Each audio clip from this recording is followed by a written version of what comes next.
brother, be patient. Be patient. Your time is coming. Oh yes, be patient. My brother, be patient. Be patient. Your time is coming. Oh yeah, dúró, dúró, dúró. Ọ̀rẹ́ mi dúró. Dúró, oh, oh. Dúró, oh. Àsìkò rẹ̀ ń bọ̀ o. Oh yeah, dúró, dúró. Dúró. Hey. Ọ̀rẹ́ mi dúró. Dúró, oh, oh. Dúró, oh. Àsìkò rẹ̀ ń bọ̀ o. Happy are those who remain faithful under trace, because when they succeed in passing such tests, they will receive as their reward the life which God has promised to those who love Him.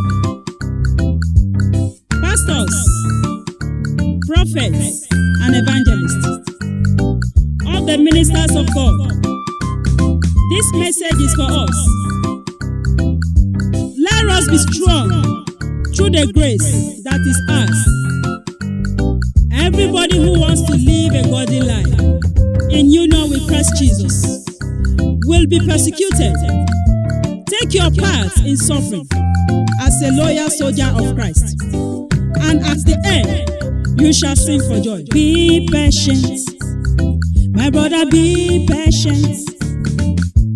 Be patient, your time is coming.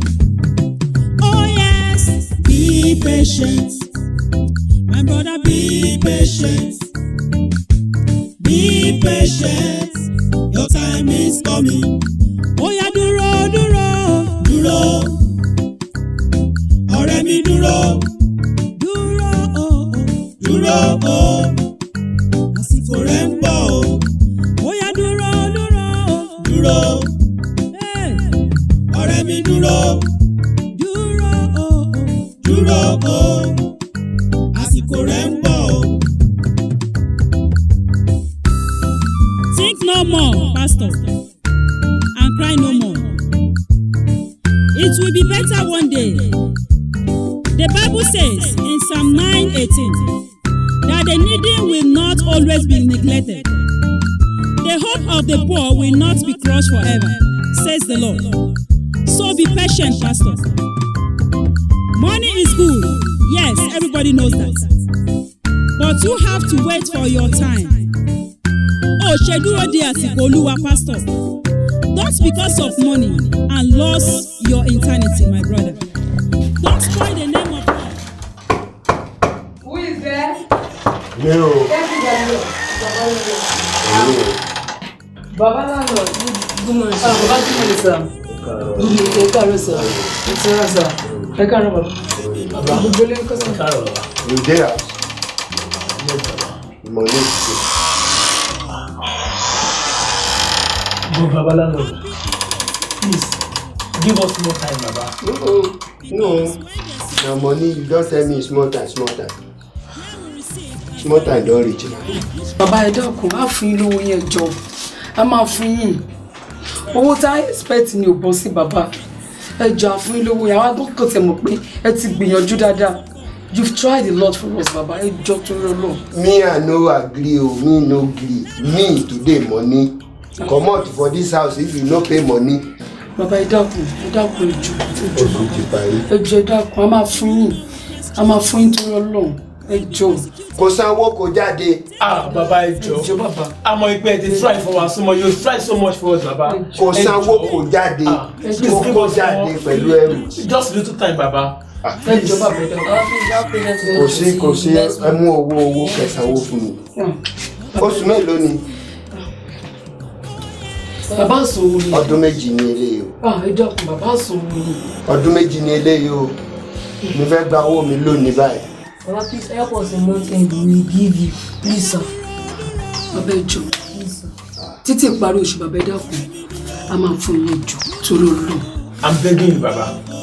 Please. Tí kò bá ṣe torí ọmọ ẹ̀, èmi ó fi ọlọ́pàá kó gbogbo yín báyìí. Ẹ sanwó mi lónìí.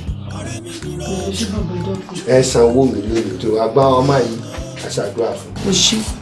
Ẹ ṣé bàbá, yóò dà fún yín, ṣé àwárí ṣe bàbá ẹ ṣe lọ́sùn mi. Oṣù parí mo ń bọ̀. And cry no more. It will be better one day. Mary.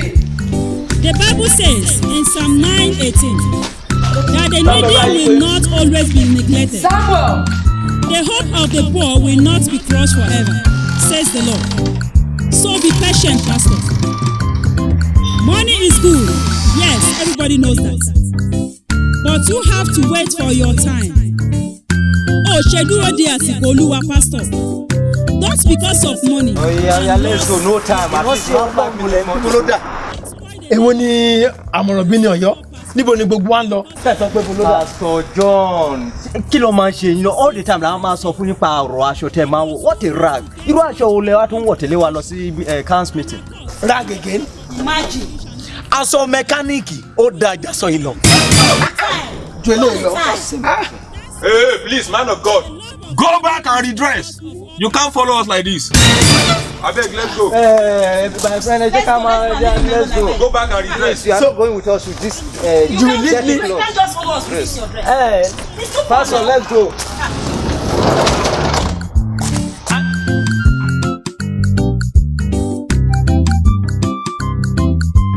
Be patient. My brother, be patient. There's something very important I think I need to discuss with you. Okay. Actually, mo ti discuss it pẹ̀lú ọ̀rẹ́ wa kẹta tó jẹ́ ìyá Gbèbí, but it seems she didn't want to, I don't know, go understand. Okay. And I just have an instinct that I could come to you láti buy share.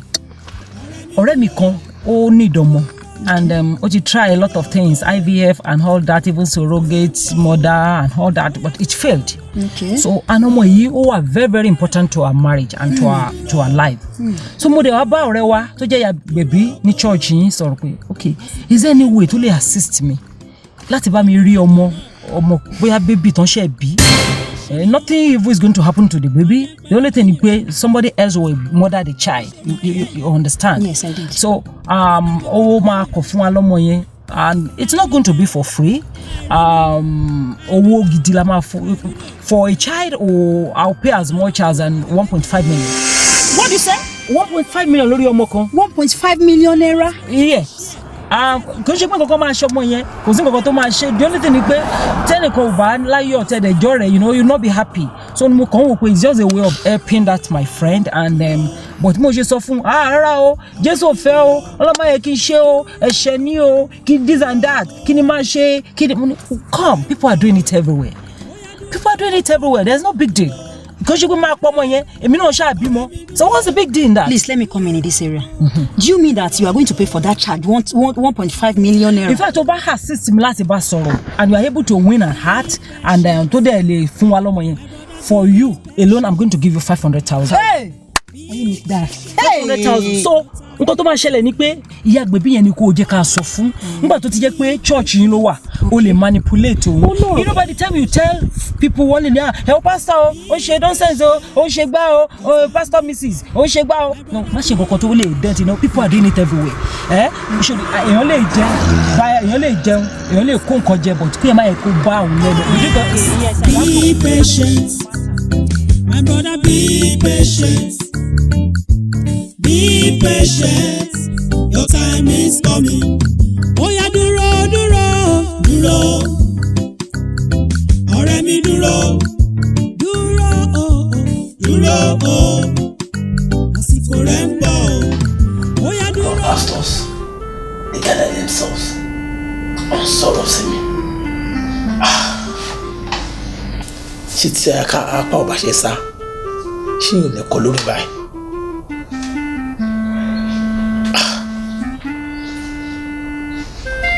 This close is too much. I don't think I can bear this anymore. Daddy. Kí ló dé tẹ́lẹ̀?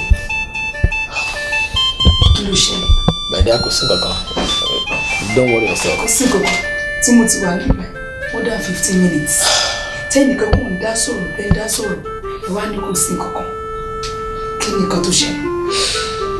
My dear, ṣé ẹ rántí pé mo sọ fún yín ní ọ̀sán pé mo lọ sí camp meeting? Yes, of course.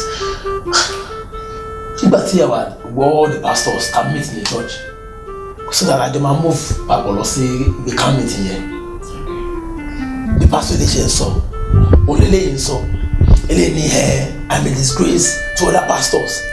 The other one ma sọ a sọ pé I look at the way I'm dressed. Ele a sọ I'm putting on rag. Ele a sọ iṣẹ́ ìránṣẹ́ mi kò ṣe kíní kan. Putting on rag? They were just saying all sorts of words. See. Then is that the reason you want to kill yourself? Ṣé kò tó ń torí?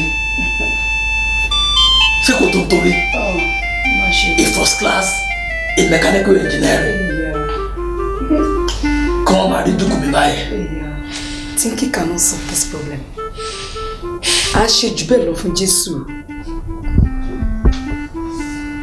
Mélòó la fẹ́ sọ nínú nǹkan tí Jésù pass through? Mélòó nínú rẹ̀ lẹ́yìn tí wàá pass through? Those who mock you today, they will come and ban on your faith tomorrow. Why are you then thinking? When there is life, there is hope. Or ṣé ẹ̀rù kò ṣe máa rí lọ nílé yìí? Ó máa dára lọ́jọ́ kan. Ó dẹ̀ máa ṣojú àwọn. Why then thinking? Ẹ ti dìjà rẹ̀ jẹ́ ká wọlé. Ó tọ́ dẹ̀lẹ̀ sọ torí pé ètè ń bẹ fún gítà gé lórí tó bá gbọ́ èrò mi yóò sọ jáde. Mo mọ̀ wípé ibi rere ibi tó dáa ibi ológo olóńnà mú wa lọ àdẹ́dẹ́bẹ́ ni òun lágbára lọ́wọ́ lọ́wọ́. God please forgive me. Amadebe. Forgive me for acting this way. Amen. My dear, thank you very much. I really appreciate it. Ogunde, ẹwà máa ológo, Èṣù ń dá lọ́lọ́, Èṣù ti dé mọ́lẹ̀, ìpínlẹ̀ má gbàgbọ́dẹ̀ lẹ́kì ìdáyé wá. You're welcome. Listen, báwo ni mo ṣẹlẹ̀ náà? I'm very, very tired. Sorry. In fact, it's not easy. Sorry. Báwo dẹ̀ ni ọ̀dọ̀ sísá yìí tẹ̀lé ẹ̀fẹ́ lọ? Ẹ wò kó tẹ̀ tó di pé mo lè ọ̀dọ̀ sísá mi. Mo rí skul kan tí wọ́n ní àwọn onídìí Kenya. So mo kọ́kọ́ yá bẹ̀. Mo gbé 5,000 màmá máa san. Lọ́dẹ̀ sàn. Mo rò pé tí mo bá ń ṣe yẹn náà, ara ẹ̀ náà ni. So at the end of the month, at least màá gba 5,000 naira. So get it to my. Ṣé ẹ̀dùn ibi cleaner yẹn ṣé kò jìnnà ṣá? Àti ibi ohun mọ́tò yóò gbọ́ ẹ̀. Kò jí bó tiẹ̀ jìnnà, màá máa rìn. Màá máa tètè jí láàárọ̀ kùtùkùtù mi. So get it to my senior sister section. Ṣá fún wa ní 20,000 naira. 20,000 naira. Bẹ́ẹ̀ni. Ọlọ́run máa ṣe. Really? Wọ́n try o. Ó ní ká fi sanwó sukú àwọn ọmọ mi. Owó sùkúl bá. Gbèsè pọ̀ nílẹ̀. Owó bàbá landlord ara ẹ̀ wà mí. Ẹ jẹ́ kí n kó fún un. Ẹ dúró. Ẹ má ti kó jáde nísìn. Iṣẹ́ àjẹkù wà ní pọ́ọ̀sì yín bẹ́ẹ̀. Tó. Owó ní káàdì wà ń bẹ̀. Ó wà ń bẹ̀ o. Ilé epo wà ń bẹ̀. Àwọn ilé wà. Wọ́n ṣe máa bá wa náà. Owó ìyá ṣùkúrà náà. Ṣùkúrà. Tàtijọ́ yà àti san. Ibi ti gbàgbé. Ó wà ń bẹ̀ o. Tó ẹ ṣàjọ ẹ kò dá níbẹ̀. Ẹ mọ bẹ́ẹ̀ ṣe máa san owó àwọn yẹn. Ìjọba ṣẹ́kù ẹ kó wá. Kí ni kò fún bàbá landlord lọ́la. Ṣé bàbá landlord sì gbà? Ìwọ̀nba tó bá wà lọ́la máa fún. Àjẹlẹwọ̀ ọdún méjì. A wá fún ní 6 months náà. Àrìn yẹn tuntun kúrò mẹ́rin ọ̀sẹ̀ yẹn. Abẹ náà ni. Àwọn ọdún yóò dé ní pẹ́lẹ́. Ó dẹ̀ jẹ́ kí mi lè kó rest there. I'm tired. Thank you, my dear. Sorry. Thank you. Now we can shower. I will come and join you very soon.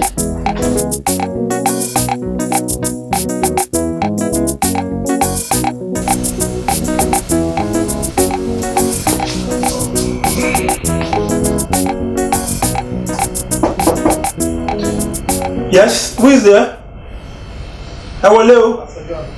Oh, Pastor John, please come in. Pastor Moses. Oh, Pastor John. How are you, sir? I'm fine. Ṣàlàáfíà ni? Àlàáfíà ni. As a matter of fact, mo ṣe fẹ́ máa jáde gan lẹ́nu wọlé. Ọlọ́run ní màá bá yín nílé. Yeah. Of course, madam. Yeah, we are all fine. Ẹ jókòó. Báwo dẹ̀ ni? Thank God. Báwo ni iṣẹ́ Olúwa? Àdúpẹ́ lọ́wọ́ Ọlọ́run. Ẹ pẹ̀lẹ́. Mo ń kọjá ní àdúgbò yín ni. Mo ní kò ní dá kí n kọjá níwájú ilé ọba. Kẹ́ má kọba. Remember mi ò wá sí church ní ọjọ́ Sunday. Okay. So mo ní kí n check ẹ̀ nílé. Okay. And that's very good. Ẹ pẹ̀lẹ́. Thank you, sir. Pẹ̀lẹ́, it is well. Thank you. I would like to be on my way. Pastor John, please sit down. Ẹ jókòó.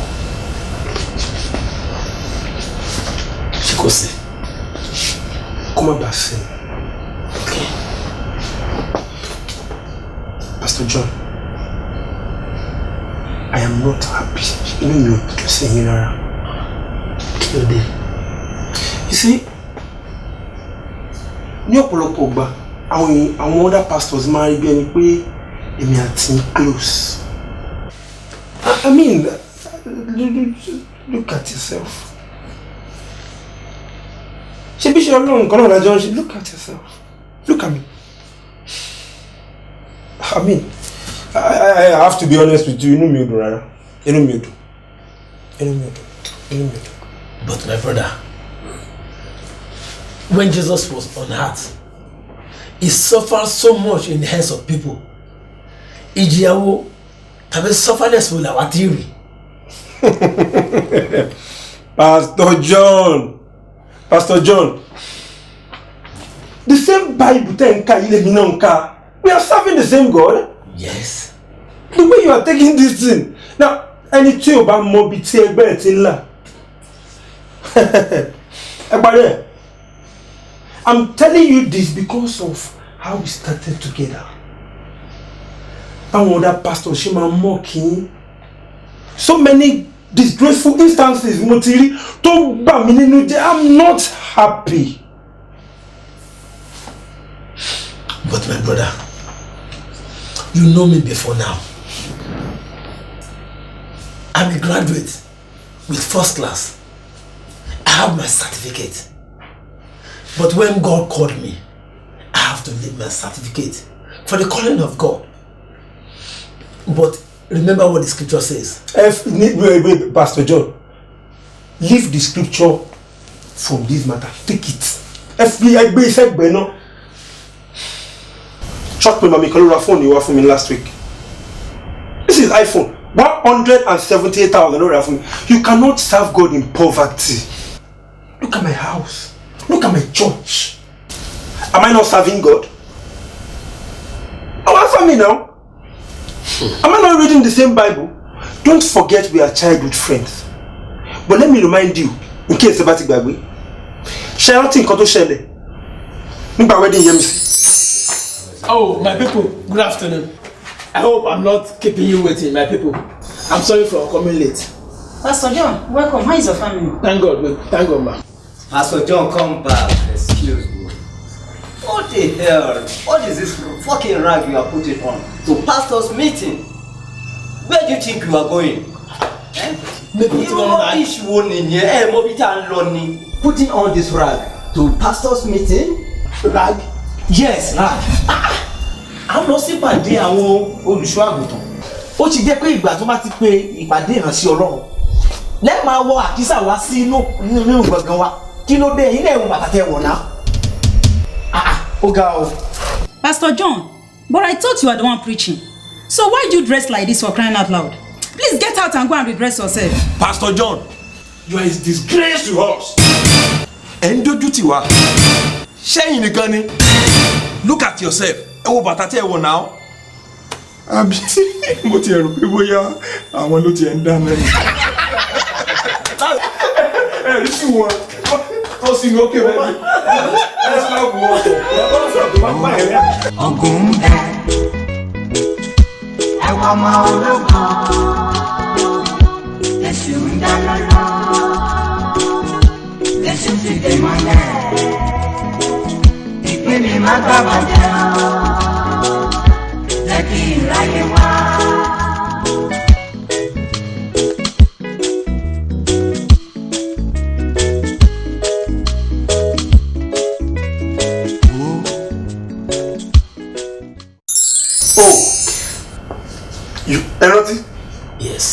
case ká tẹ̀ ní pé yẹn tó ti pẹ́ ti yá onígàrí kọ́.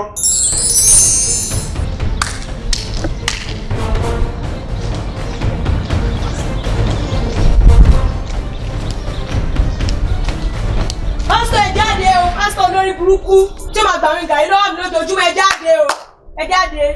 ẹ bọ́ta o pásítọ̀ wèrè ẹ bọ́ta báwo tí ó máa jẹ gbèsè lójoojúmọ́ bọ́ta olórí burúkú bọ́ta pásítọ̀ wèrè bọ́ta o bọ́ta fún mi lẹ́yìn mi gbèrò mi ẹ bọ́ta. ọmọ onígàrí. yífi iṣẹ́ sí lẹ́yìn ẹ bọ́ta. ìwọ ni lárọ̀ kùtù. èmi ni o. ṣé o sì. ó gbọ́ àgìdì gan ni owó gàrí mi fẹ́ wá gbà ṣé bá dẹ̀ fún mi lówó gàrí mi lè kúrò níbi pásítọ̀ òṣì pásítọ̀ rádaràda. ó mọ pé mi kì í jẹ́ lówó kan tì tẹ́lẹ̀. èní lẹ́ni ní ìgbowó mi sẹ́ẹ̀ kí n tó kúrò mi ìgbowó mi lẹ́nu ẹ bá ń gbowó mi. ṣé o mọ̀ pé ọlọ́mọ ẹ pé ogun gàrí tí mo máa ń rà tẹ́lẹ̀ mò ń sanwó. àní mi fẹ́ gbọ́ kankan sà mi fẹ́ gbọ́ kankan ẹ bá ń gbowó gàrí mi mo fẹ́ ẹ bá ń gbowó gàrí mi torí ìpàrọ̀ tí o gba ayé òmò nǹkan tẹ̀sí lè fi jó nísìn ẹ bá ń gbowó gàrí mi o ẹ bá ń gbowó gàrí mi sẹ́ẹ̀ àní ẹ bá ń gbowó gàrí mi. sórí tó báyìí náà ni. àkọlé ni gbogbo yẹn tẹ́lẹ̀ ẹ bá ń gbowó gàrí mi jọ ẹ bá ń gbowó gàrí mi. ní sùúrù pẹ̀lú mi. àní ẹ bá ń gbowó gàrí mi pásítọ̀ rádaràda òṣì ẹ tó ṣe rí. ìtàmàlára. ó ga o ìpàrọ̀ tí o gba ayé òmò nǹkan tẹ̀sí lè fi jó nísìn ẹ bá ń gbowó mi àní ẹ bá ń gbowó mi sẹ́ẹ̀ mi ní kúrò níbi lẹ́yìn ẹ bá ń gbowó mi ni ẹ bá ń gbowó mi sẹ ni ẹ bá ń gbowó mi ẹ bá ń gbowó mi ipa iná ṣẹlẹ̀ ẹ bá ń gbowó mi tí n bá gbowó mi ní kúrò níbi lẹ́yìn ẹ bá ń gbowó mi ẹjọ ẹni sùúrù bá ń gbowó mi ẹni sùúrù ìyá yìí. kí ló ṣẹlẹ̀ ń bí madam. wọ́n jẹ mí lówó gàrí ni ojoojúmọ́ dẹ̀ ni máa ń gbà mí tí wọ́n ní sanwó. Pastor John jẹ́ lówó gàrí. wọ́n jẹ mí 1000 náà ń jẹ mí lọ́sẹ̀ rí yìí ojoojúmọ́ dẹ̀ wọ́n máa ń gbà wọ́n. 1000 àbí. 1000 náà ń jẹ mí. èló lè wá jẹ 1000 lẹ́ ń jẹ mí 1000 lẹ́ ń jẹ mí ẹ má parọ́ 1000 lẹ́ ń jẹ mí 1000 ní ṣé bá tún sọ̀rọ̀ mo lè bá yín wọ́ ìgbà tí. madam ẹ má gbà wọn létí ẹni sùúrù madam ẹni sùúrù 1000 àbí. 1000 náà ń jẹ mí ìbàdàn ìgbà 1000 mi lè kúrò bí lẹ́yìn. ẹ tún ń gbà wọn gàrí. ẹ mọ̀ wọ́n ni. ẹ ń gbà wọn gàrí all pastor it is very shameful. madam 1000 àbí. 1000 wọ́n jẹ mí. ẹ gbà madam. tí o bá kí n ṣọlẹ̀ yìí ló yẹ kí n fún ọgbà tí mi ṣe pásítọ̀ lélẹ̀ tí pásítọ̀ bá dé fi tiẹ̀ lè máa lọ sóko ṣe bricklayer àwọn ẹ̀dẹ̀ máa ṣiṣẹ́ bricklayer ṣe pásítọ̀ gidi lélẹ̀ ìròyìn gangan náà sọ. madam ẹ má bínú ṣe ti gbọ́. màá rán àwọn wá bá. Pastor John kí ni sọ̀gàn tó dùn létí kí ni sọ̀gàn nǹkan tó tini lójú jolè lọ́wọ́ o mo lè sọ fún yín ẹ tún gbà wọn gàrí 1000 nínú iṣẹ́ ìránṣẹ́ tí gbogbo àjọ ń ṣe. but my brother mi ò ní choice àwọn ọmọ ṣáà jẹun ìyàwó á jẹun. now gbogbo àwọn kìnìún yẹn ń bà mí nínú jẹ́ you just have to do something. nǹkan tí mò ń bá yín sọ yìí ọ̀pọ̀lọpọ̀ náà other pastors wọn lè bá yín sọ. But Pastor Moses, I'm not complaining. You are eating, living, dining in poverty. Don't you think you have to do something? If you are the pastor, tí ọmọ ọ̀dọ́ bá bá help wá sọ́dọ̀ yín tẹ́ bá lè ṣe, they will go to a better church. Do something. You just have to do something. But what can I do? Ogunde, ẹwà ọmọ ológo, Èṣù ń dá lọ́lọ́, Èṣù ti dè mọ́lẹ̀, ìpín mi má gbàgbọ́dẹ̀ ọ́, jẹ́ kí ìráyè wá. Pastor John, you are a disgrace to us.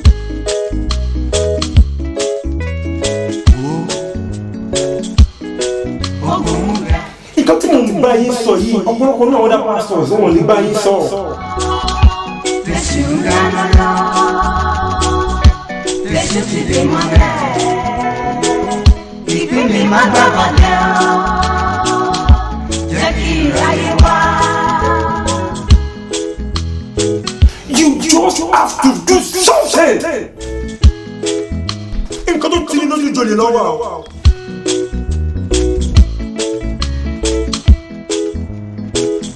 Ìpín mi má gbàgbọ́dẹ̀ o, jẹ́ kí ìráyè wá. Ìpín mi má gbàgbọ́dẹ̀ o, jẹ́ kí ìráyè wá. mi má gbàgbọ́dé o jẹ́ kí n ráyé wá ìpín mi má gbàgbọ́dé o jẹ́ kí n ráyé wá. Is that the way a responsible child should be talking to his father? Daddy, you are my father, but you did not act as a father to us. I did not act as a father? Yes, since when I entered secondary school, you have not been there for me. Mommy is the only one who is taking care of me, running up and down for me. Anytime I ask money from you, you will say, call Yemi. Is Yemi my father? He has his own family to cater for. Anytime I ask you for your money, you will say, call Yemi, call Yemi. Yemi have his own family. Yeah, Daddy. So, I've not been trying in this house? Yes. That's what you are telling me? Yes. I've not been trying? Yes. I'm even fed up of all this. I'm fed up. Just leave. Look at this thing, though. You are fed up. You are fed up. I'm knocking at your door, Lord, looking unto Jesus. Tó dá àwọn òkè ìgbàanì, ẹ̀yin ni mo fi ọpẹ́ mi fún. Olúwa, ta ni wọ́n tún gbé ga o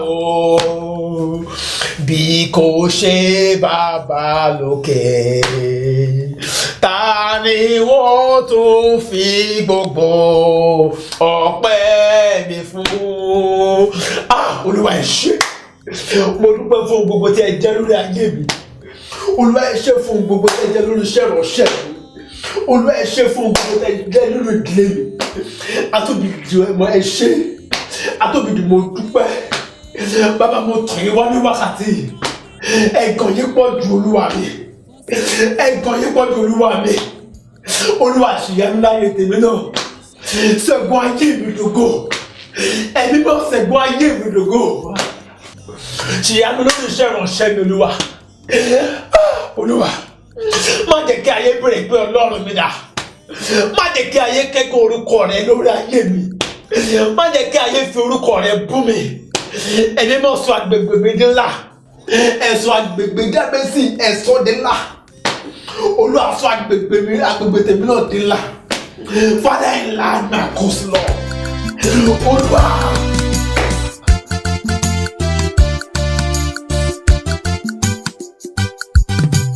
Gbójú sókè sí ọ, àpáta ní Ísírẹ́lì, níbi tí ìrànlọ́wọ́ mi yóò wá ti wá. Mo gbójú sókè sí ọ, àpáta ní Ísírẹ́lì, níbi tí ìrànlọ́wọ́ mi yóò wá ti wá.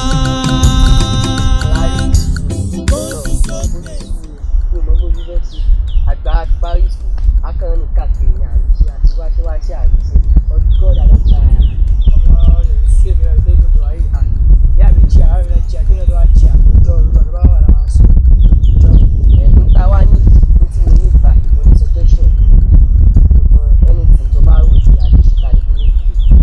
ọjọ́ kí ọ̀gá náà lára kàwé bẹ́ẹ̀ ọjọ́ sọ bá jà wọ́n àmì jáde náà ló tó bá yẹn lọ́wọ́ ìdúró ní káwọn ìyá.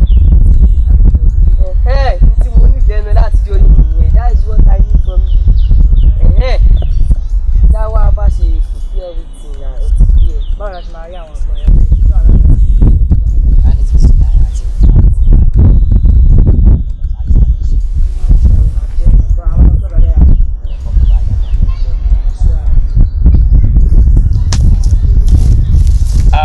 ẹ̀yin àbúrò mi ẹ káàsán. ẹ káàsán. ẹ kọjá mẹ́ta. Bí mo ṣe ń kọjá lọ nísìnyí Ọlọ́run sọ irú bàbá àsàlẹ̀ tẹ́ ń wáyé ó ní mo mọ láti ṣe jù. ó ṣe àbá o ṣáyọ̀ àbá wọn náà ta ní ìdíyẹ alẹ́ kẹta láti jálẹ̀ fáwọn aráàlú máa fún iléeṣẹ́ tó náà fún ìdíyẹ Ọlọ́run wá mọ èèyàn kan tó lè ràn yín lọ́wọ́ gan-an gidigidi. ìgbà ṣé ká mọ lọ ní ìsìn ẹja mọ lọ báyìí. ẹ jẹ́ ìṣàlàyé bákan yẹn fún yín dáadáa kẹ́ bá lè mọ̀ ẹni tó lè ràn yín lọ́wọ́ òun ni Jésù Kristi. Jésù òun náà ni mo fẹ́ sọ nípa rẹ̀ fún ẹ yìí. Jésù Kristi nìkan òun lè ràn yín lọ́wọ́ ọ̀nà tó lè fi ràn yín lọ́wọ́ ni wípé kẹ̀jẹ̀ wá ayé yín fún ó ní ẹ jẹ́ kí gbogbo ọmọdé kó wá sí ọ̀dọ̀ mi ó nítorí irú wọn ó ní ìjọba ọlọ́run ò fẹ́ ikú ẹlẹ́ṣẹ̀ rárá bí kò ṣe kí ó ronúpìwàdà ó sọ nínú ìwé rẹ̀ ó ní ète tóun ní fún yín ó ní èrò ire ní kò ṣe búburú láti fún yín ní ìgbẹ̀yìn tó dára ìjẹ́ mọ̀ wípé ìgbẹ̀yìn ológo òun ni ọlọ́run ní fún yín ìjẹ́ mọ̀ wípé your head can be more greater. ṣùgbọ́n ẹdun ṣé tàbí ta bá fi ayé wa fún Jésù ṣé òun fáwa lówó ni àbí kí ni ó fún wa. Exactly. kò sáà lè fún ẹ lẹ́nìtì. Farabalẹ̀ bíbélì fi sọ fún òun fi yé mi wípé kọ́kọ́ wá ìjọba ọlọ́run náà àti òdodo rẹ̀ ó ní èyí tó kù àti owó àti ilẹ̀ àti mọ́tò àti ó fẹ́ di president ó fẹ́ di kinní kan ó ní gbogbo rẹ̀ òun lòun fi fún ẹ. ibi tó bá wà lèmi lè lọ ibi tí ò bá sówó tó fẹ́ pé akẹ́mọ̀ sí ọdún lásán kó sì wà. ẹ ṣáà ti fàyè ń fi Jésù ó mọ ọ̀nà tàbí jẹ́ kí ayé yín kó dára ìdí nìyẹn tó fi ní òun ní ète rere fún ayé yín ìjẹ́ ṣetán láti fi ayé fún Jésù báyìí. àti ṣetán láti fún ayé ẹni ṣetán bẹ́ẹ̀. hallelujah. ojú sókè sí ọ ẹni tó ń ṣe ohun tẹ́nìkan ò lè ṣe níbi tí ìrànlọ́wọ́ mi yóò wá ti wá. It is very possible, Pastor John. Is it not to buy big cars? Kọ́kọ́lé ńlá, kọ́sítọ̀dá mẹ́wàá. Kọ́ jẹ́ káwọn pásítọ̀ wọn máa gbégbé ayé gbẹ́dẹ́mukẹ́ àbá. But these pastors are wicked. Are you serious? They are wicked. We are all wicked. We are all evil. We are all sinners. Gbogbo wa lẹ́lẹ́ṣẹ̀. Ẹni tí ò bá wá mọ ibi tẹ́gbẹ́ ti ń là, irú wọn ló ń sáré kù. Wọ́n kọ́ tẹ́yìn káàdì. Jesus Christ came not because of the righteous, because of the sinners. We are all sinners. Let me tell you something. Gbogbo àwọn pastors tẹ̀ ń wé yìí. Ṣé ẹ rò pé lásán ni?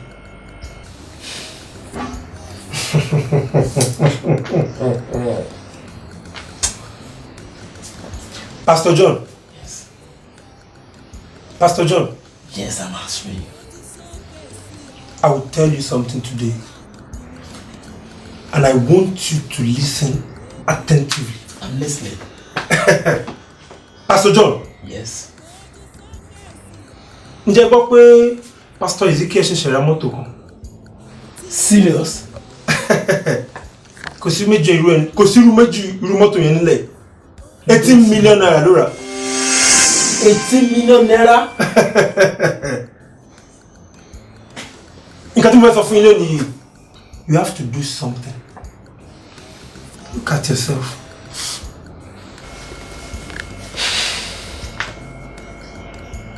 Tí n bá sọ àwọn àṣírí kan fún yín lónìí, bí a jẹ́ ginger yín láti tètè wá nǹkan ṣe. Pastor John, ǹjẹ́ mọ̀ pé odidi aláboyún ni Pastor Ezekiel rì mọ́lẹ̀ lórí níwájú ọ̀tá ẹ̀? Aláboyún? Láàyè. Lórí ọ̀tá? Àti yẹn ń kọ́. On the altar of God. Pastor K ńkọ́? Abẹ́ tí mo Pastor K? Yes, mo mọ̀. Ó ṣẹ́ṣọ́ ni now. The same Pastor K? Ayé inú bàbá ń dán lójú. Àkọ́bí ọmọ ẹ̀ ló fi ṣẹ́ṣọ́. Àkọ́bí ọmọ ẹ̀? Ṣé bẹ́ẹ̀ ni pọ́mọ yẹn ṣe ọmọ tó ń ṣe díẹ̀ dáadáa lásán lẹ́ pé. Ẹni tí ò bá mọ bí ẹgbẹ́ ti ń là, kí ni mo sọ lẹ́ẹ̀kan? Ǹjẹ́ tẹ́ mọ̀ pé Lady Evangelist, ǹjẹ́ mọṣẹ́ tí Lady Evangelist, ǹjẹ́ mọṣẹ́ tó ṣe? She's an evangelist. Indeed, yes, she is. Lady Evangelist, bàtàrà èèyàn ló ń tà. Yẹ tí wọ́n sì pé kò sí ìránṣẹ́ Ọlọ́run gidi kankan mọ́. Gbogbo wa ìránṣẹ́ Ọlọ́run gidi, ọ̀nà tẹ́yìn bá ṣe rí ni. Yes! òun àti ìyá àgbẹ̀bí báyìí lọ ṣe jọ wà. Ìyá àgbẹ̀bí church wọn. Gbogbo placenta ọmọ, gbogbo apá ni o, ìtàn ni o, kíndìnrín ni o, pátá. Ẹgbẹ́ báyìí kí ẹ ti gbọ́. Ìsí àwọn nǹkan kan wà tó jẹ́ pé tẹ́ bá gbọ́ lẹ́nu ó máa ginger yín láti ṣe kí ni láti act very fast. Tí n bá sọ tèmi fún yín kọ́. Are you also part of them? Ẹ̀yin náà tẹ́ǹdì ni. Depending on how you see it anyway. But gbogbo àwọn hardened criminal àtàwọn yahoo boys tó wà lórí olórí ọ̀fẹ́ Ọlọ́run ọwọ́ mi gbogbo wọn wà. Now. Àwọn ọmọ look at me, Gucci ni mo wọ̀. Ẹ wá gbọ́ ọwọ́ mi, àwọn ọmọ yahoo mi ni ọwọ́ wọn fi kẹ́ mi. Lágbára Ọlọ́run dẹ̀ ní ọwọ́ ni tẹ àwọn ọmọ yẹn lágbára Ọlọ́run. Mága máa sanwó fún wọn ni. Pastor John, you have to do something. Abájọ tí Jésù fi sọ wípé ṣé tí òun bá padà dé tí òun bá ìgbàgbọ́ láyé bí. No wonder. Ó máa padà bá. No wonder. Ìgbàgbọ́ wà láyé. Ìgbàgbọ́ ò ní kí yẹn máa ṣòro léèyàn náà, don't you know? My brother, èmi o bó ṣe tèmi àti ilé mi ò lè sin Ọlọ́run pẹ̀lú mámúni. Pastor John. Yes. Ọ̀pọ̀lọpọ̀ nínú àwọn ọmọ ọjọ́ tẹ́ ń wí ibi tí wọ́n ti rí nǹkan kìbọ̀ ẹnu náà wà o. Tọmọjọ bá béèrè nǹkan lọ́wọ́ yín lónìí tó béèrè tẹ́ ẹ̀ fún tó béèrè lọ́la tẹ́ ẹ̀ fún ìjọ tó máa ti ló máa lọ. You just have to do something. You have to do something. I'm confused. Oh. Be patient, my brother. Be patient. Be patient. Your time is coming. Oh yes, be patient, my brother. Be patient. Be patient. Your time is coming. Oh yeah, dúró, dúró, dúró. Ọ̀rẹ́ mi dúró. Dúró, oh, dúró, oh. Ọ̀rẹ́ ń bọ̀ o. Why are you not eating? I'm not hungry. You're not hungry. Why? Maybe you Come on, my dear. Kí ló ṣẹlẹ̀? Ṣé wọ́n ló dáná wọn dẹ̀ ló serve? Kí ló dé? Tell me. Báwo ni màá ṣe jẹ nígbà tí mo rá wọn wọ̀? Àárọ̀ àwọn ọmọ mi ló ṣe mí. Mo mọ̀ pé o miss àwọn ọmọ ẹ̀. Lẹ́mi tí ó yẹ kó o náà mọ̀ pé mo miss àwọn ọmọ mi náà. Okay, let's do this way. Tí máa make arrangement for ẹ kọ́ láti lọ stay pẹ̀lú wọn for some time. Inú mi àti lọ dojú. So you'll be very happy. Of course. You are glad to see your children. Of course. And you want to leave me here in Nigeria. Mo ti miss wọn. Ẹ̀yin náà lè lọ sí South Africa kí ló bá mi rí mẹ́. Àbọ̀ tó mọ̀ pé Mary. In few months time, ó máa parí education ẹ̀ níbẹ̀. It's true. So mi lè lọ sọ́dọ̀ Mary. Èmi ṣàfẹ́rẹ́ àwọn ọmọ mi. No problem. That is all. No problem. So ṣé o lè jẹun nísìn? Mi lè máa lè jẹ ìṣẹ́. Obìnrin. Ọkùnrin. Ṣáà jẹun. Ọkùnrin. I miss my children. Time is coming. Ó yá dúró, dúró, dúró. Ọ̀rẹ́ mi dúró. Dúró, oh, dúró, oh. Àsìkò rẹ̀ ń bọ̀ o. Ó yá dúró, dúró, dúró. Báwo ni Nàìjíríà? Ẹ kú jókòó. Ẹ ṣe. Ẹ rà sá.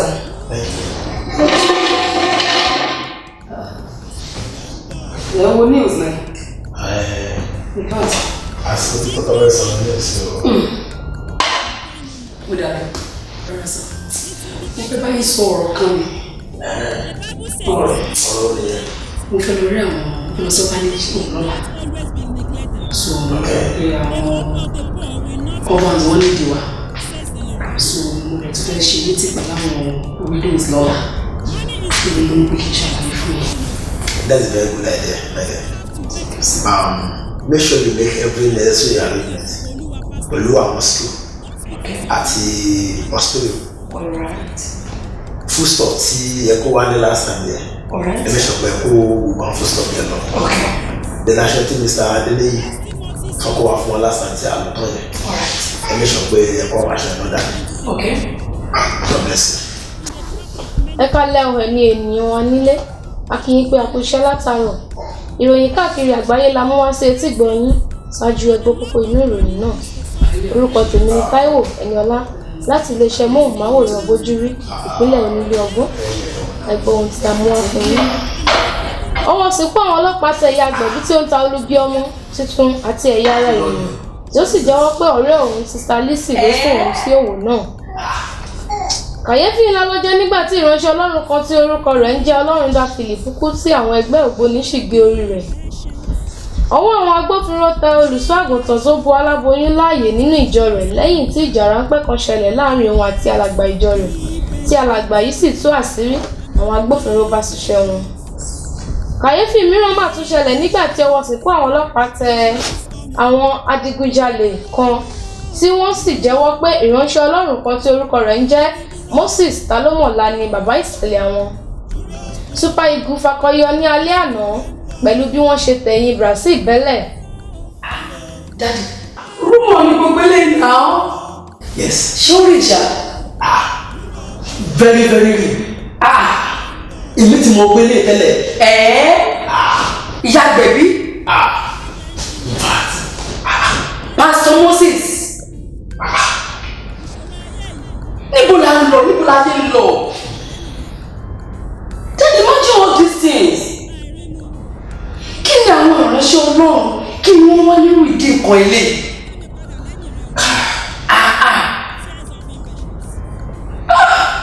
Ó mà ṣe o. No wonder.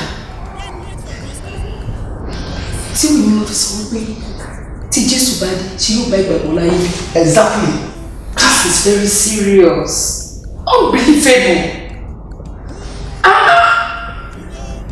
No, I can't believe this. You better This is just rumor. This is real. It is real.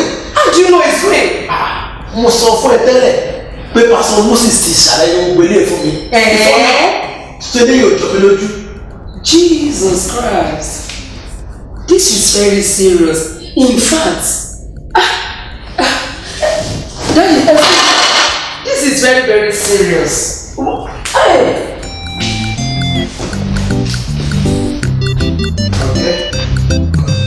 Be patient, my brother, be patient. Be patient, your time is coming. Oh yes.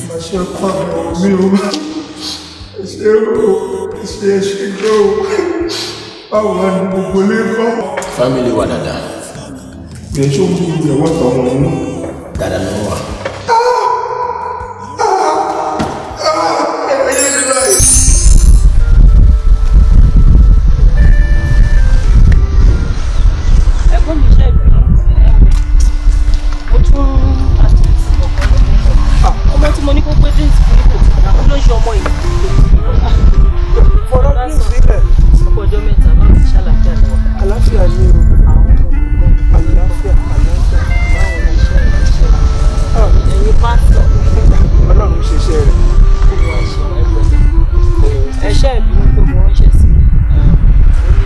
Ìgbà tí mo rí message tó send sí mi náà mo fi ní pé ṣé. Actually torí ọ̀rọ̀ Káyọ̀dé ni mo ṣe pé mo gbọ́ pé wọ́n ti fẹ́ máa sanwó exam. Jẹ́ fọ̀rọ̀ Káyọ̀dé lẹ́nu dákun má bínú ká má fọ̀rọ̀ lè sọ ọkọ̀ tí mo rí. Mo ṣe new car tí mo ṣe rà. Lexus tó wà náà. Mo ṣe rà mo ṣe tún rà yẹn last week in fact 2 weeks ago àwọn mọ́tò mi kan ṣe dé but mo ṣe clear àwọn yẹn ni kò tí ì dé sí ọ̀dọ̀. Adé mo ní ìwọ̀kọ̀ ọ ní kó bí wọ́n páàkì síbi. Máa páàkì mọ́tò sínú compound mi. No. Irú ọkọ̀ yìí èmi ò mọ̀ nínú ẹni. fi yẹn lè jẹ́ sọ̀rọ̀ Káyọ̀dé jàre ẹ̀gbọ́n mi ṣàlàfíà ló wà. mọ̀jà fi ilẹ̀ mọ̀jà wo ẹni tí ń dun ni nípọ̀ lọ́rùn ẹni tí ní bá ń jóni tí ń jọ́ mọ ẹni tọ́run ara ẹ̀yìn ló kọ́kọ́ gbọ́n. ara àwọn client mi náà ló ń pè mí I think máa bẹ́ẹ̀ sọ̀rọ̀ lẹ́lẹ́. dákun ní sùúrù náà ọ̀rọ̀ mi dákun kàmínà mo fọ́ náà bí ọ́ dúró tí n bá ní ìsí ní ìsìn ní ti ilé rẹ tí mo mọ ti Màgódò ọ̀pá àjọ lọ́bẹ̀. ẹ wo ẹ̀gbọ́n mẹ́fà péré ni mo ṣe ṣe mẹ́fà ni mo ṣe ṣe. mẹ́fà. ẹ sọ. ọ̀pẹ̀ mi ń jẹ́ oní ọní. no àzìn lọ́dún yìí nìyẹn ẹ má wo orí ewé fi yẹn lẹ̀ àdúrà yìí bẹ́ẹ̀ ṣe ń gbàdúrà ṣe àwọn òjíṣẹ́ Ọlọ́run lẹ́yìn àwa ń fi action sí ń ta ẹ̀yin dẹ̀ ń gbàdúrà àdúrà dẹ̀ ń gbà àdúrà yìí náà ló ń gbà lọ́rùn. àfọ̀rọ̀ ẹ̀gbọ́n lẹ̀lẹ̀ ọdún fowó jẹ̀gbọ́n mi. ẹ ṣe bí kò sí wàhálà kọkùnrin rédíò kóbìnrin dẹ̀ pa kó rédíò ṣáà ti máa lọ. ọ̀nà mi dákun mọ́ fún mi náà lè jẹun gbogbo àmọ́ kọ́ mi bọ́ ṣe ń pa. ẹ̀yin pásítọ̀ kí lè lè ṣe orí òkè náà ní kẹ́ máa gùn fáwọn àwọn máa faction tí ń gbòòrò. kó bàtà lẹ́sùn gorí òkè. ṣe bá ní bàtà mọ́ bá yín ọ̀dà fáwọn bàtà. àní ọjọ́ mi náà lè máa lọ kówó lọ ra bàtà. ẹ̀gbọ́n ṣe bí. jẹ́kẹ́ mi náà lọ máa ra bàtà ìyá ìpọ̀ dákun ṣàánú mi. ẹni sùn tó bá fẹ́ bàtà máa ní kókó bàtà wọn fún yín. irú aṣọ ilé ìṣèbí the last time tí mo dé ni mo bá yín ra t-shirt yìí kò sí problem kan tó bá ti ní ìkẹsọ. sọ́ọ̀lù pàṣọ ti gbó mọ́ mi lọ́rùn ó nìkan náà ni. máa kaṣọ fún yín máa kaṣọ máa ní kókó. àní pé èmi gangan fúnra mi náà fẹ́ mọ ara aṣọ ìdákun ṣàánú mi. gbogbo tó bá ní ṣe ń ṣe. egun bẹ́ẹ̀ lára mi o. igi lẹ lè ṣe. kò sí tán ní ṣe tí mo dùn. nǹkan táwa ń ṣe táwa fi ń make ẹ̀yin ò lè ṣe sílẹ̀ wọ́n máa ní Jésù o ìyẹ̀pẹ́ ìgbàlẹ̀ bí Jésù ẹ̀yin lẹ̀ gbọ́n brọ́dà ọ̀nkù Jésù. sórí ọ̀rọ̀ ṣẹ́ ìránṣẹ́ báyìí ọ̀rọ̀ owó bá a ní nínú àwọn pásítọ̀ tí ó làmìlaka nílùú yìí táwọn gbókọ̀ wọn nínú owó èmi pásọ Moses náà fẹ́ wà lára àwọn ṣàánú mi àbúrò mi. ṣé ilé ìṣe nǹkan tó tá à ń ṣe. mo falájọ bí búra. mo falájọ bí búra láàrin mi àti ẹ. ok ẹni sùúrù torí ògiri létí ẹgbẹ́ ti wá.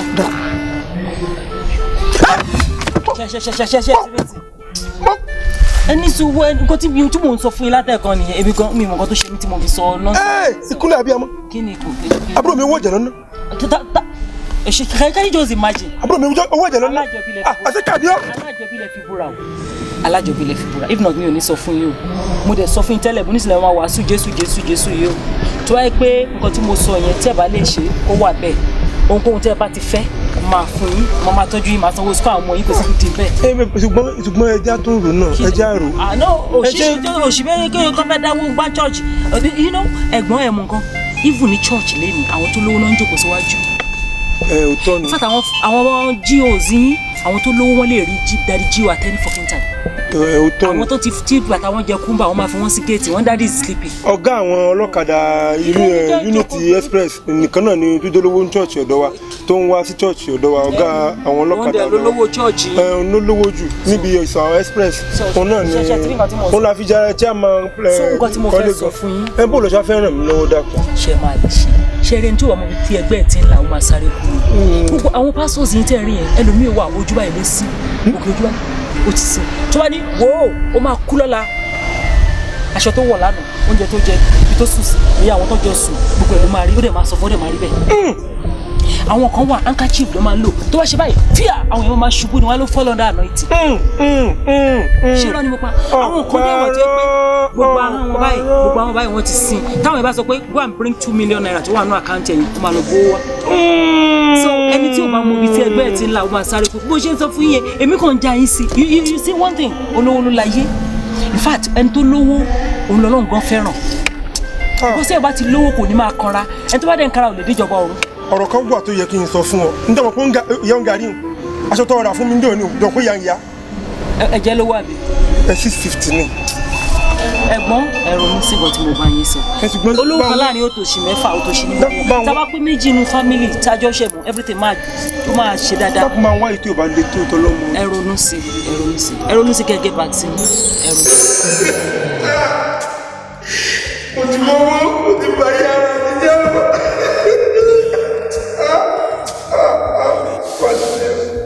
Pastor Moses. àṣẹ wáyé abáyé lọ.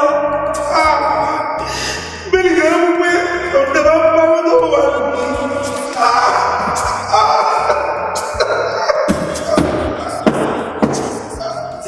mo ti mọ́wọ́ báyé àpapọ̀ mi jẹ́.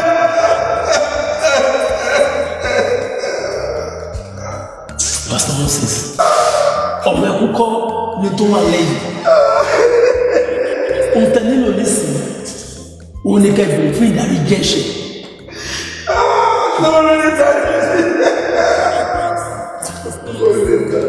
Ẹ bèrè fún ìdáríjì ẹ̀ṣẹ̀ lọ́wọ́ Ọlọ́run. Bíbélì ni pé ẹlẹ́ṣẹ̀ òun la fi ìṣẹ́ fún. Tèmi kan kó báyìí. Ẹ fi ti yé kó bá mi. Torí pé mi ò ṣe ara yín. Bẹ́ẹ̀ni, èmi kì í ṣe ara yín. Bí ti báwo? Good. Ṣé ẹ rántí last discussion wa? Ẹ sọ mi pé ẹ máa help mi. Ṣé ẹ rántí? Ẹ introduce mi sí àwọn boys kan. Ẹ rántí? Jasper. Good. Ọlọ́run ló mi fún àwọn yẹn. Ọlọ́run ló mọ̀ lọ́wọ́ láti wàásù ìrọ̀lẹ́ fún àwọn ìyàwó yẹn. I'm glad to announce to you pé àwọn ọmọ yẹn, as I'm talking to you, they are now a genuine Christian.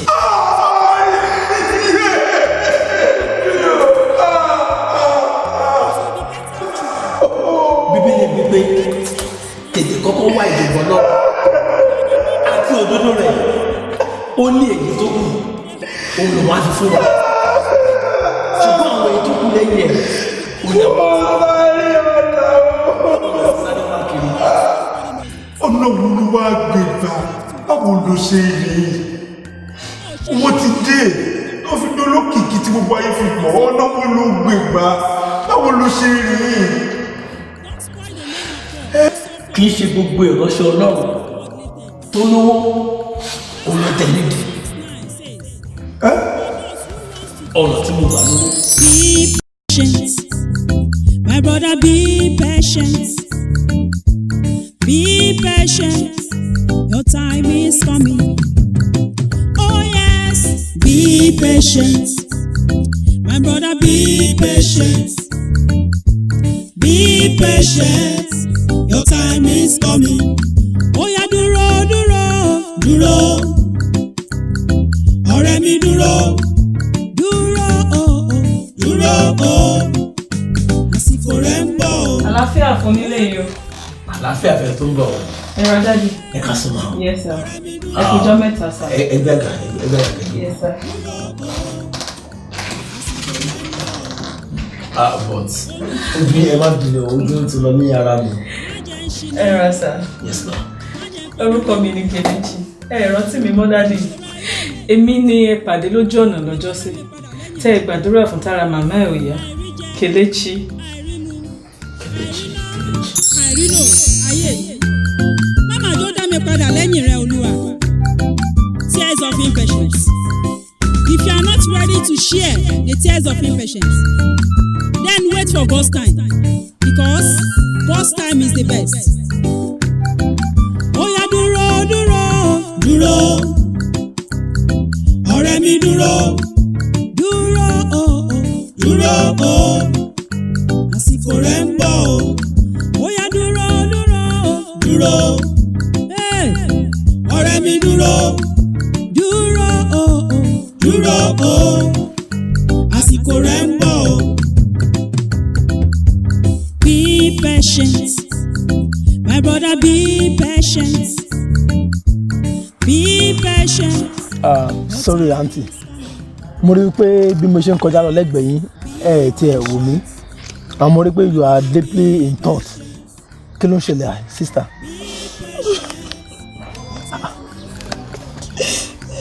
Kí ló dé tẹ̀ ń ké lọ ní ojú títì? Kò kàn mí. Kí ló ń ṣẹlẹ̀? Ẹ wo bẹ́ẹ̀ ṣe ń ké lọ ní street. Ẹ wo kò kàn yín. Kò kàn mí lóòótọ́, but I have to be more concerned. I'm more concerned about you, my sister. Kí ló ń ṣẹlẹ̀? You can confide in me. Ẹ fẹ́ gbọ́, ẹ wo ó ti sú mi. Mi ò ní bàbá, ìyá mi nìkan ni mo ní láti tí mo gbọ́njú mọ́. Àrùn ni mo ṣe tí mo fi jáde léèwé mo tún jáde léèwé tán mi ìríṣẹ́ mo tún padà sí di àrùn náà ni kí ni mo fẹ́ ṣe màmí wà lórí àìsàn báyìí ìyẹn gangan tẹ̀ wá ló wá mọ́ everything sú mi imagine ọ̀dọ̀ dókítà mo ti ń bọ̀ 20,000 naira mi ò rí my sister kí ni mo fẹ́ ṣe. tí bá ní mo ní owó kan tí mo fẹ́ fún yín mo ń tọ́ra mi ni bẹ́ẹ̀ ni tí máa sọ pé mo fẹ́ fún yín níṣẹ́ mo ń tàn yín ni ṣùgbọ́n nǹkan kan ni mo ní tí mo lè fún yín Jésù nìkan ni mo ní bẹ́ẹ̀ ni Jésù wípé ẹ wá sí ọ̀dọ̀ mi gbogbo ẹni tó ń ṣiṣẹ́ tí a dẹrù wúwo lé lórí ó ní àjàgà òun ó rọrùn ẹrù òun ó dẹ̀ fúyẹ́. ẹ wo pásítọ̀ ṣé Jésù ló máa mú màmí lára dání owó tó ní kí wọ́n wá mi tí ì rí mi ì fẹ́ ṣaṣẹ́wó mi ì fẹ́ jọ ẹgbẹ́kẹ́gbẹ́ ẹ ń sọ̀rọ̀ Jésù. bẹ́ẹ̀ ni Jésù ti wo ọ̀pọ̀lọpọ̀ àìsàn ó ti wòsàn nígbà tó wà láyé bẹ́ẹ̀ sì ni ó ní ohun tó ń ṣe àwa náà a ó ṣe jù bẹ́ẹ̀ lọ kìkì kẹ́hìn àti fi àyè fún Jésù ẹ sì rí i pé ohun gbogbo yóò padà máa yí padà fún yín. Invite Jesus into your boat, into the boat of your life. He's ready to calm all the storms that is raging against your family, raging against your life. Give your life to Jesus. Ẹ fi àyè fún Jésù òun nìkan ní ọ̀nà àbáyọ kúrò nínú gbogbo làálàá gbogbo wàhálà ilé ayé yìí. Pastor. Yes, my sister. Ṣé Jésù á mú màmí lára dá ni? Tí ẹ bá nígbàgbọ́ ẹ̀yin yóò rí ògo Ọlọ́run. Bẹ́ẹ̀ ni ìgbàgbọ́ yín ni Jésù nílò ayé yín òun ni Jésù nílò ẹ̀yin fi ayé yín fún kẹwọn tó máa ṣẹlẹ̀ lẹ́yìn rẹ̀ ẹ fi èyí dọ́lọ́run wò.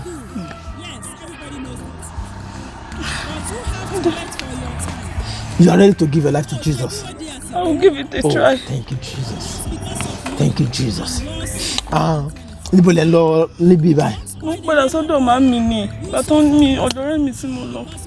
Ẹ ṣe àlejò dé ọ̀dọ̀ mọ́mì yín yẹn. Kí ni orúkọ yín gan-an? Kelechi lorúkọ mi. Kelechi. Ok. Ìyẹn túmọ̀ sí pé sáìdì ọ̀nà east yẹn lẹ ti wá nìyẹn. Ok. Ẹ má wọlé. Ẹ̀yin àti ìgbàgbọ́ yín sínú Ọlọ́run is able to calm all the storms of your life. Just give him a trial and that trial will surely convince you. You will become signs and wonders fún ọ̀pọ̀lọpọ̀ àwọn ènìyàn and you will become great evangelists for God. Kelechi ọmọ Igbo. Bẹ́ẹ̀ni. You don't mean it. Bẹ́ẹ̀ni sir. This is you. Bẹ́ẹ̀ni sir. Wonderful. Thank God. Ẹ ti yàtọ̀ gan o. Yóò dá yín mọ̀mọ́. Báwo lẹ ṣe ṣe? Olúwo náà ni àdúrà yín náà ló gbà. Kò pẹ́ tẹ́ gbàdúrà fún mi tán. Bí after a month or two ni mo ríṣẹ́ ní Port Harcourt. You don't mean it. Lọ fi mí head office dé. Ẹlẹ́ head office wọn ní Port Harcourt. Bẹ́ẹ̀ni daddy. In fact 2 weeks ago mo ṣẹ̀ṣẹ̀ dé láti ìlú òyìnbó. But mo ní mo ṣàgùdọ̀ rí yín. Just like that? Bẹ́ẹ̀ni daddy. Just like that? Bẹ́ẹ̀ni. Lovely. Hallelujah. God has been faithful. Báwo lẹ ṣe wá get bí? Mo ti ṣe wàhálà gan. Actually, mo ti bèrè tọ́nà mẹ́ta kí n tó get bí báyìí, kí n tó mọ̀ pé bí báyìí lẹ́wà sá. Thank God. God, you are wonderful. Ṣé iná ti wá rí pé ẹni tó bá fi ayé rẹ̀ fún Jésù, Ọlọ́run náà máa ń tọ́jú rẹ̀ ni. Yes. Bíbélì fi yé wa, ó ní kò sẹ́ni tó Ọlọ́run pè tó yọ̀ǹda nù. It is good to serve God. Yes. And while serving God, Ọlọ́run náà á fi gbogbo tẹ́lẹ̀ yẹn fẹ́ àfihàn. Ṣé iná ti wá rí báyìí? Mọ́mí wa ń kọ́ báyìí. Àlàáfíà ni she is fine now. She is fine. She is very fine. Hallelujah. Thank God. Kan tó jẹ́ kí n wá yín kàn dáadé. Ẹ̀yin Yorùbá lẹ ní odò tó bá gbàgbé orísun. Torí kí n lè fẹ̀mí ìmọ̀re hàn. I am very very grateful. In fact, ọkọ ńkọ́ ọmọ ńkọ́. Àlàáfíà ni. Ẹ kọ́kọ́ bá mi gbà. Ẹ tún mú ẹgbẹ́ ló fún àwa fún mi. Iṣẹ́ Ọlọ́run, iṣẹ́ tọ́lọ́run rán àwa òun làwa ń ṣe. Mo fẹ̀mí ìmọ̀re hàn. Ọlọ́run àtúbọ̀ máa bùkún sí fún yín. Okay. lọ́wọ́ akúnigbé òkèlè wọn yà máa lọ bàbá bẹ ṣe ń lọ sí lóyìnbó tẹ́ ń lọ tẹ́ ń bọ̀ ìrìn àjò yóò kò ní bára yé nù. God bless you. God bless you. So bọ́lá ni ibo ni base for now. Kó ṣẹlẹ̀ ní pé mo ṣì máa padà lọ sí lóyìnbó in 2 weeks time. Okay. Yes, for now mi ti really base síbí báyìí lọ sísí mo a ṣe ẹ mọ̀ pé a ṣe ń padà àjọ náà ní ẹ̀yìn gbọ́dọ̀ gbé sájò, so I will still come back here to settle down. Sister Kelechi. Àwọn ọmọ mi nǹkan. Mọ́mí wà dáadáa, mọ́mí lọ sí shop. Wọ́n lọ sí shop. Okay ma, no problem. Ṣé ó ṣì ní 1 or 2 places tí mo fẹ́ gbé mi nílé dúró. Ìbálẹ̀ dúró kí àwọn ṣe yín lálejò. Dádì ẹ má worry. Samuel mo ṣì máa padà wá, ẹ má ṣe yọ̀hún dádì. Kò sí problem, mo ṣì máa padà wá. Ẹ jẹ́ ìsìn tẹ́wọ̀n àti orí pipe mítà.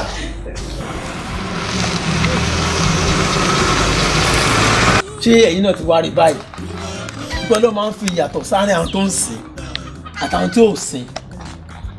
Ṣé ẹ̀yin náà ti wá rí pé bí ẹ ṣe fi ayé fún Jésù? Tẹ́ fi Jésù lọ mọ́mì, tí mọ́mì náà fi ayé wọn fún Jésù. Ọlọ́run sì wò wọ́n sàn. Òun nìkan ní Dr. Jesus òde ọ̀run. Òun ló ní spare part, gbogbo spare part lọ́wọ́. Hallelujah. Olúwa ò ṣeun. Olúwa ò ṣeun. Olúwa ò ṣeun. So ṣé ẹ máa take bike láti bí àbí báwo. Pastor nǹkan tí Ọlọ́run ṣẹ̀ṣẹ̀ ṣe lélẹ̀. You mean this? Hallelujah. This is wonderful. This is wonderful. May God clear it.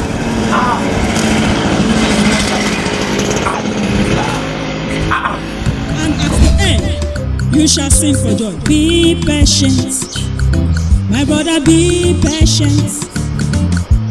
Be patient, your time is coming. Oh yes, be patient, my brother, be patient. Be patient, your time is coming.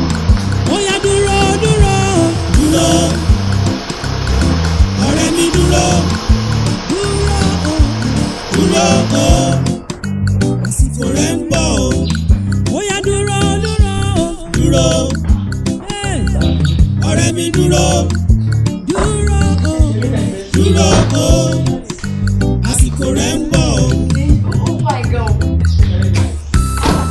Think no more, Pastor, and cry no more. It will be better one day.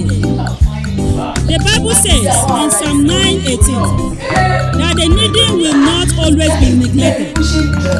The hope of the poor will not be crushed forever, says the Lord. So be patient, Pastor. Money is good. Yes, everybody knows that. But you have to wait for your time. Oh, ṣe dúró di àsìkò Olúwa, Pastor. Not because of money. Irọ́, àwọn la nílé. Adúrú lè fún wa.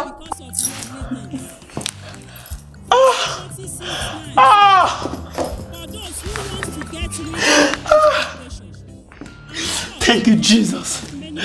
Thank you, Jesus. Hey. Sister Kelechi, thank you. How can I bless you? Thank you. Tell me, thank you for nothing. Àwọn ló lè ṣe. Ẹsẹ̀ gun ayé wa, ẹ̀sọ́ di ògo. Oluwasheun.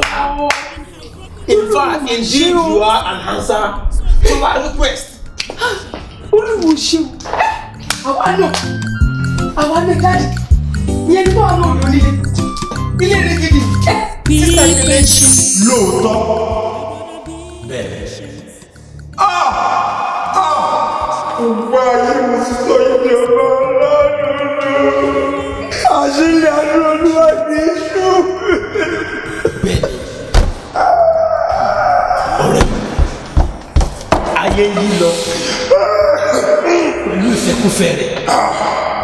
Ayé ò sì lọ bí ọ̀pá ìbọn.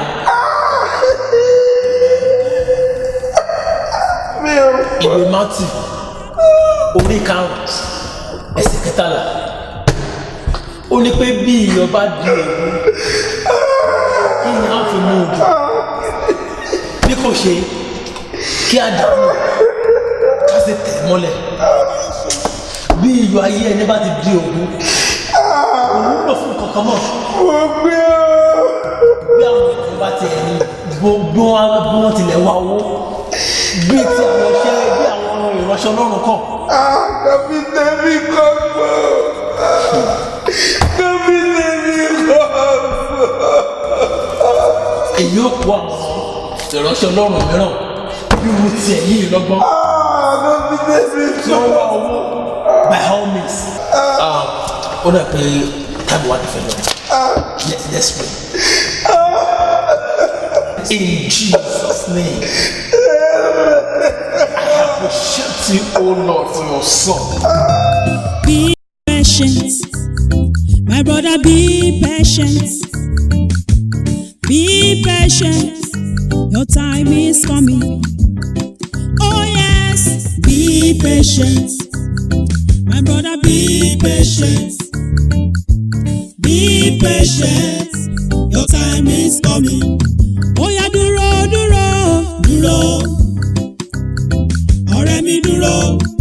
Dúró, oh, oh. Dúró, oh. Àsìkò rẹ̀ ń bọ̀ o. Oh yeah, dúró, dúró, dúró. Hey. Ọ̀rẹ́ mi dúró. Dúró, oh, oh. Dúró, oh. Àsìkò rẹ̀ ń bọ̀ o. Happy are those who remain faithful under trace, because when they succeed in passing such tests, they will receive as their reward the life which God has promised to those who love Him. Pastors, prophets, and evangelists, all the ministers of God, this message is for us. Let us be strong through the grace that is ours. Everybody who wants to live a godly life in union with Christ Jesus will be persecuted. Take your part in suffering as a loyal soldier of Christ, and at the end you shall sing for joy. Be patient, my brother, be patient. Be patient, your time is coming. Oh yes, be patient, my brother, be patient. Be patient, your time is coming. Oh yeah, dúró, dúró, dúró. Ọ̀rẹ́ mi dúró. Dúró, oh, oh. Dúró, oh. Àsìkò rẹ̀ ń bọ̀ o. Oh yeah, dúró, dúró, dúró. Hey. Ọ̀rẹ́ mi dúró. Dúró, oh, oh. Dúró, oh.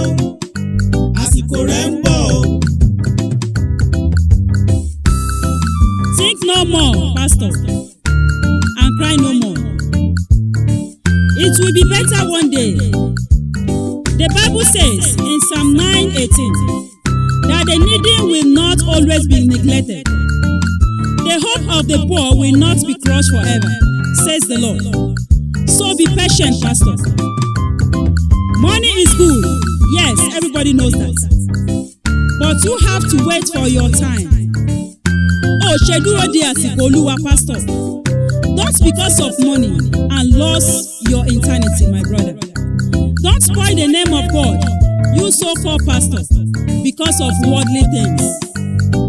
1 Timothy 6:9 says, "But those who want to get rich fell into temptation and are caught in the trap of many foolish and harmful desires, which pull them down to ruin and destruction." 10 says, "For the love of money is a source of all kinds of evil. Some have been so eager to have it that they have wandered away from the faith and have broken their hearts with many sorrows. So therefore, be patient, my brother."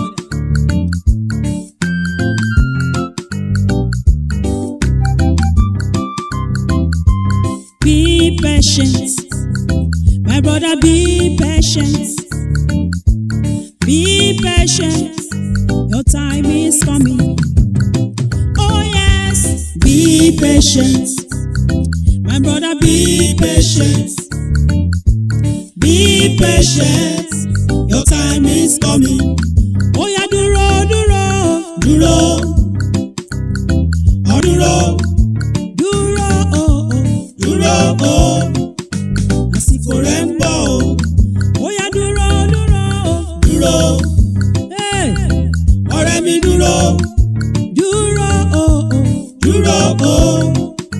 Àsìkò rẹ̀ ń bọ̀ o. Olúwa jọ̀wọ́